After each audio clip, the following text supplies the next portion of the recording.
Hoş gelmişsin Olafur Hatun. Hoş bulduk Ülgen Hatun.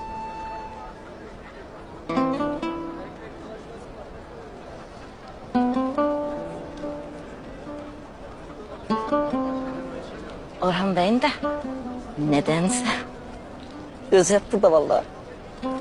Sen Osman Bey'in sarayından mısın?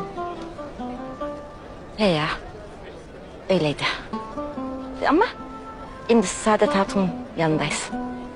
Kader işte.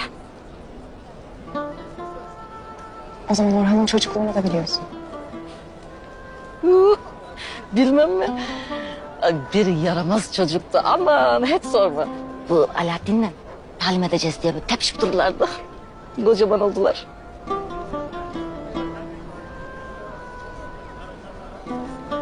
Hayırdır evlat? Yoksa Holofra'nın geldiğinden habersiz miydin?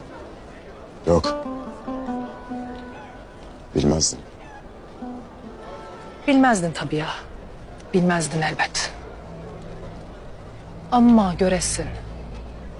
Holofra'nın kimin tarafında olduğunu iyi göresin. Bir Bizanslı'ya asla güven olmaz. Ben sana tezinden Türk kızı bulacağım. Ana.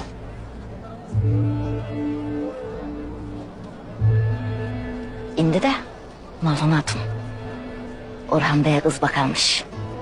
Ama onun gönlü kimde bilirim. Orhan. Sakın uzatma. Sana yakışır gibi. Bir bey gibi davranasın.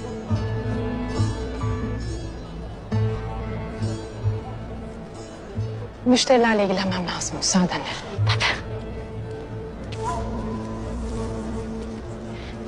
Benim oğlan nerede kız? Dur ben de ona bakayım.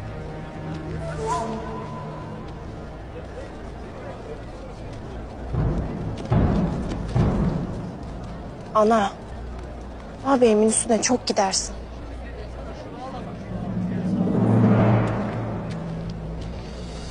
Olafira, Mehmet Bey, siftah benden olsun isterim. siftah.